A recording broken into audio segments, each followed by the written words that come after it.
هي الحلقات تحفظني بآيات من القرآن، هي الحلقات تملأني بحب المصطفى العدنان، هي الحلقات تحفظني بآيات من القرآن، هي الحلقات تملأني بحب المصطفى العدنان، وأخلص نيتي دوما لرب واحد ديان بروح ملؤها طهر. Sure Fussilat tefsiri 46. ayetten başlayıp okuyayım inşallah.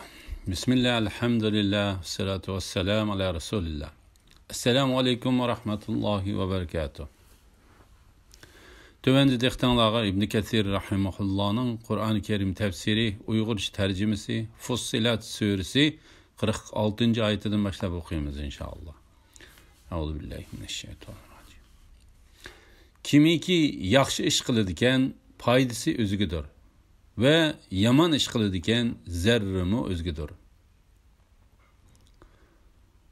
Rabbim bendilerge zulüm qilguvchi emasdir. Qiyomatning vaqtini bilish faqat Allohga xosdir. Ya'ni qiyomatning qachon bo'ladiganligini Allohdan boshqa kishi bilmaydi. Mevalarning bo'g'inlaridan chiqishi, har qanday kishining hamildor bo'lishi va tug'ishi Allohning ilmining sirtida emasdir. U kunda Allah ularga mening sheriklarim, ya'ni sizlar menga sherik keltirgan narsalar qayerda deb nido qiladi. Ular sana ma'lum qilamizki, aramizda hech kishi sening sheriking bor deb guvohlik berolmaydi deydi. Ular ilgari, ya'ni dunyodagi chaqda cho'qingan butlari ulardan o'zlarini chetga oladi. Ular Allah'ın azabından qaçadigan joy yo'q ekanligini aniq biladi.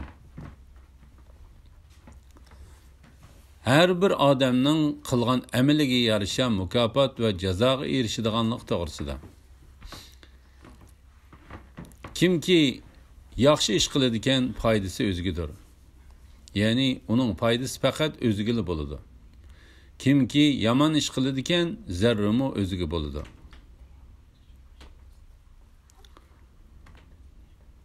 Yani onun uvali faqat o'ziga bo'ladi.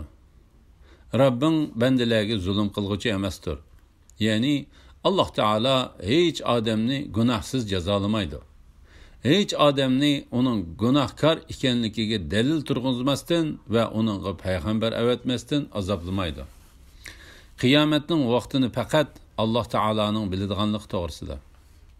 Qiyomatning vaqtini bilish faqat Allohga xosdir. Yani qiyomatning qachon bo'ladiganligini Allohdan boshqa kishi bilmaydi. Ya'ni uni Alloh taolodan boshqa hech kim bilmaydi.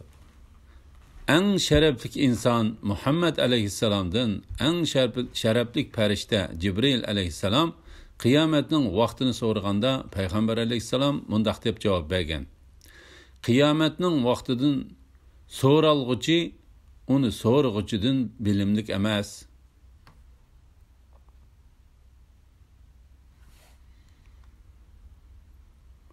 Bu vaqtda Alloh taolo mundaq degan.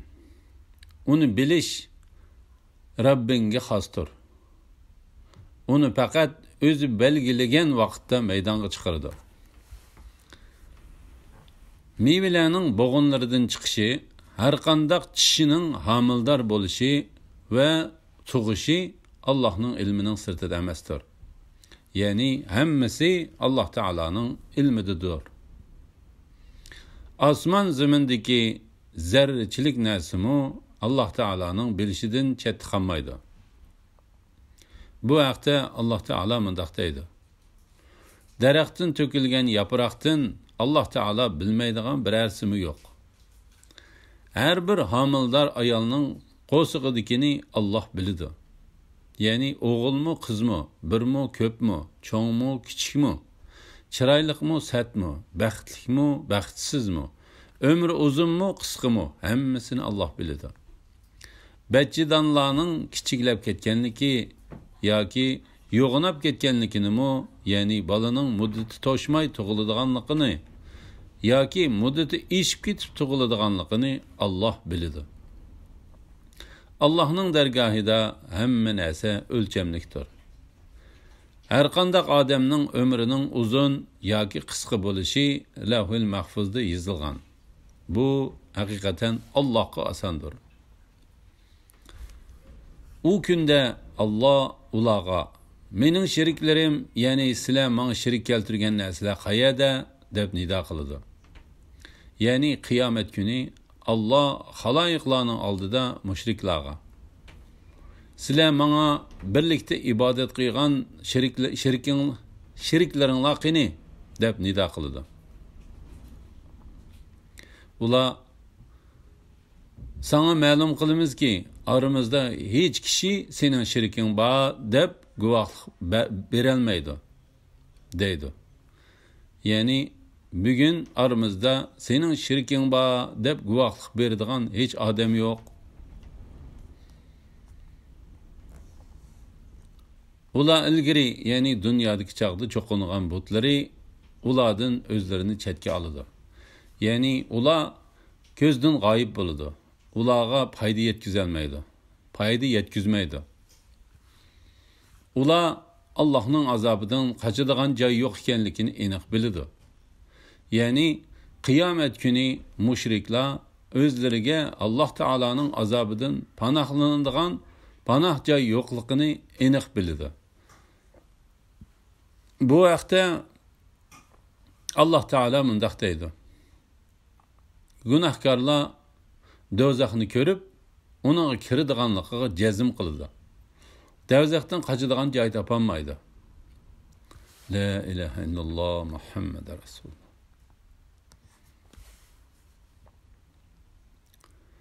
İnsan o'ziga yaxshilik tilashdan zerikmaydi. Agar uningga biror yomonlik yetib qolsa, Allohning rahmatidan to'liq umidsizlanib ketadi.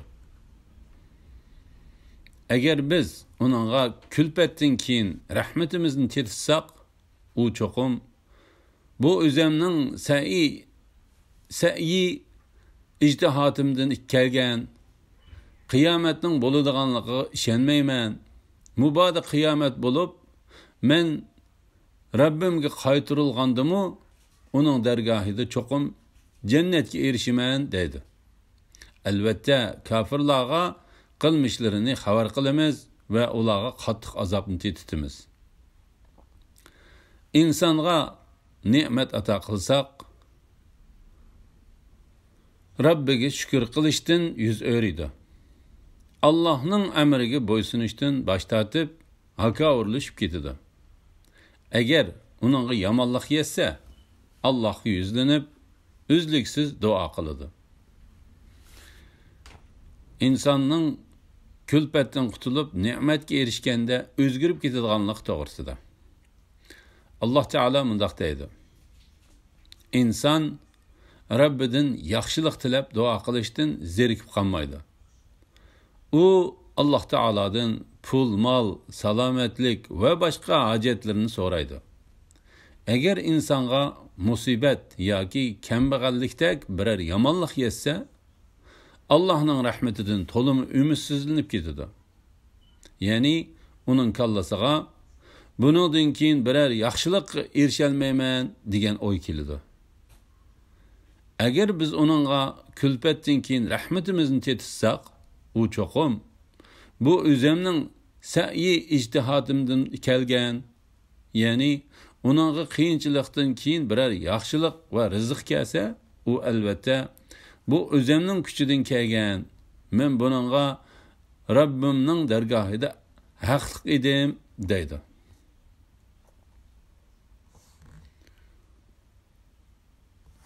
Qiyomatning bo'ladiganligiga ishonmaydi. Qiyomatning bo'ladiganligiga ishonmayman deydi. Ya'ni u qiyomatning bo'ladiganligini inkor qiladi. Hamda u ne'matga erishganligi uchunla cho'ngchilik qiladi. Faxrlanadi va haqni inkor qiladi. Alloh taolo bu vaqtda mundaq degan: shak shubhisiz inson o'zini boy sanab, Allah Taalaga bo'ysunishdan bosh tortib, rastla haddidan oshidi. Mubada qiyomat bo'lib, men Rabbimga qaytarilgandimmi, uning dargohida cho'qim jannatga erishiman deydi. Ya'ni navoda qiyomat bo'lib qolsa, Rabbim menga dunyoda yaxshilik qilgandek, qiyomatdami albatta yaxshilik qiladi deb o'ylaydi. U yomon ish qilgan va qiyomatga ishonmagan turuqliq Allah Taaladan yaxshilik kutadi. Albatta kofirlarga qilmishlarini xabar qilamiz ve ularga qattiq azobni tetitimiz. Allah Taala amalda ve e'tiqodda kofirlarga o'xshagan odamni qattiq azob oqibat bilan qo'rqitdi.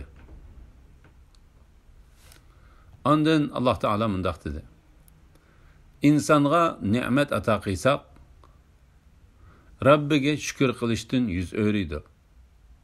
Allah'ın emriga bo'ysunishdan bosh tortib, hakovirlashib ketadi. Ya'ni Allah Taolaga itoat qilishdan yuz o'riydi. Allah Taolaning buyruqlariga bo'ysunishdan cho'ngchilik qiladi. Bu vaqtda Allah Taala mundaq degan: Fir'aun o'z qo'shini bilan iymondan yuz o'rdi. Agar uningga yomonlik yetsa, ya'ni kulfat yetsa, Allohga yuzlanib uzluksiz duo qiladi. Ya'ni bir ishga uzun duo qiladi. Odamni zeriktirib qo'ydigan so'z lavzi uzun, ma'nosi oz so'zdir. Odamga yoqadigan so'z dal uning aksicha lavzi qisqa, ko'p ma'no beradigan so'zdir. Ularning Allah Taolaga duo qiladiganligi haqida Allah Taala mundaq deydi: İnsonga biror ziyon zahmat yetsa, yatsıydı, oltusıydı, tursıydı, onu dabi qilishimizni tilab bizga duo qiladi. Ularga yetgan ziyon zahmatni ko'tarib etsak, go'yo uni ko'tarib yetishimizni tilab bizga duo qilmagandek yomon ishni yana davomlashtirdi. La ilaha illalloh Muhammad rasul.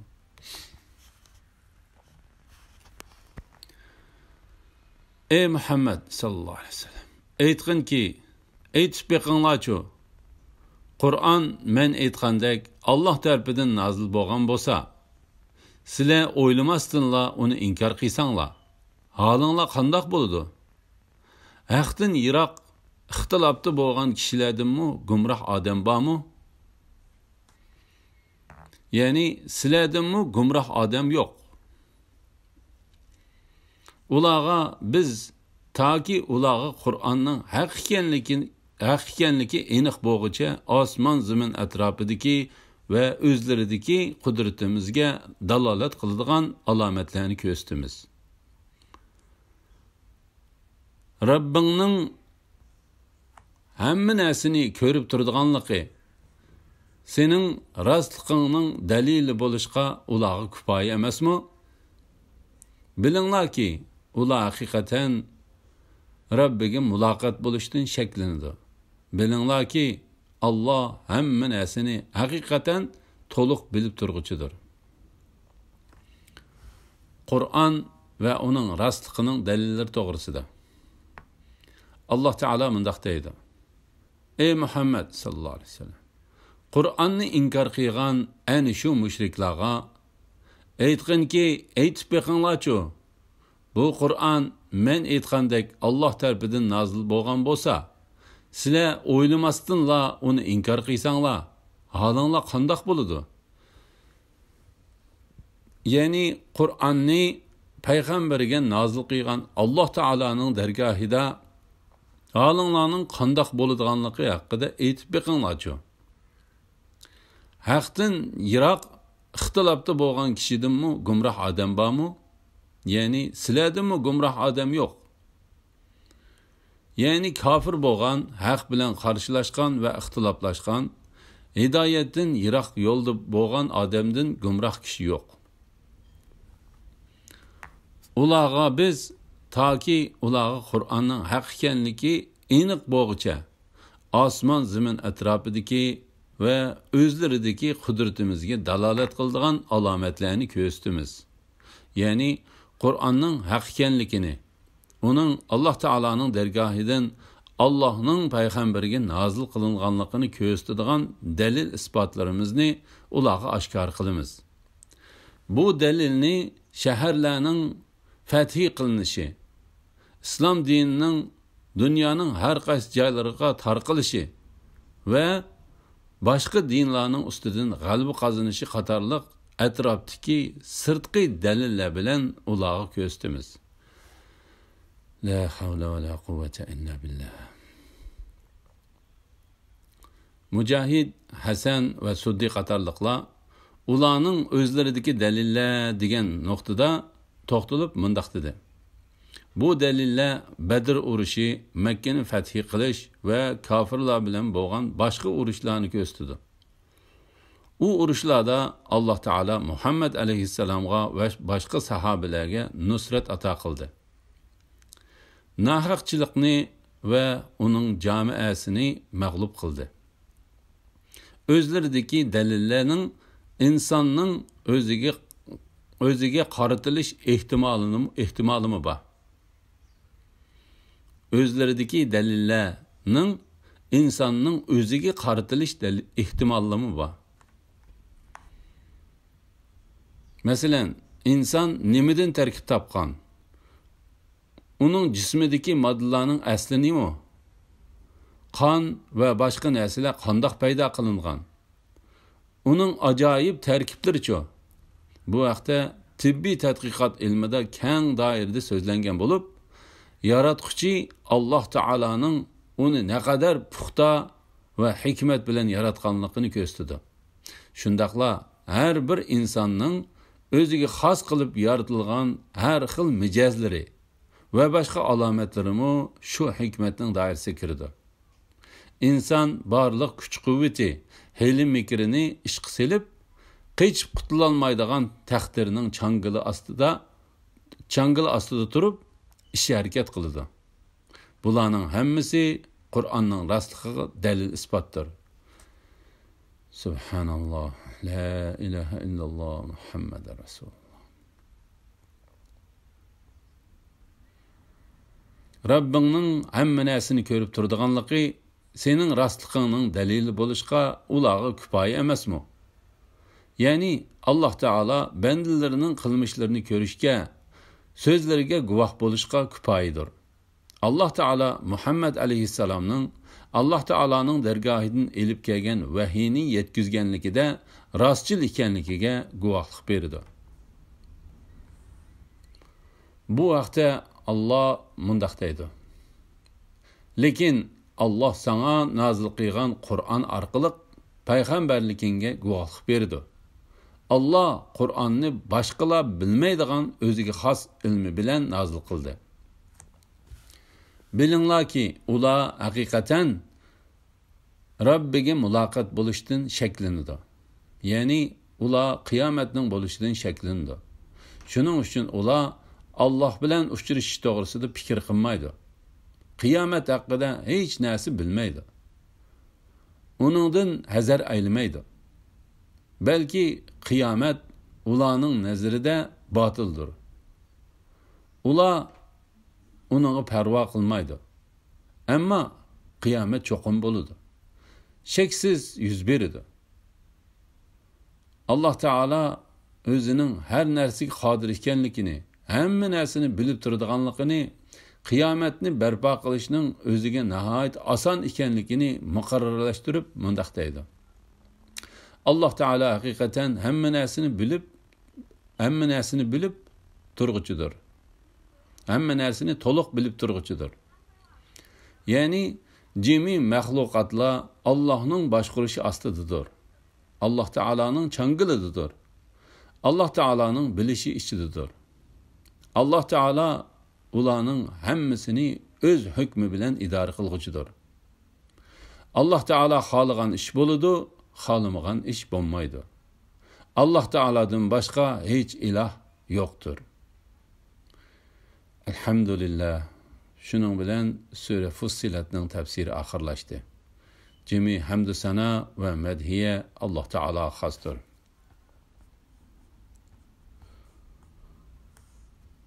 Kelar qitimda Sure Şura tefsiri 1. ayetten başlap anlaysizlar inşallah. Ve sallallahu ala Muhammedin ve ala alihi ve sahbihi ecma'in. Esselamu aleyküm ve rahmetullahi ve berekatuhu.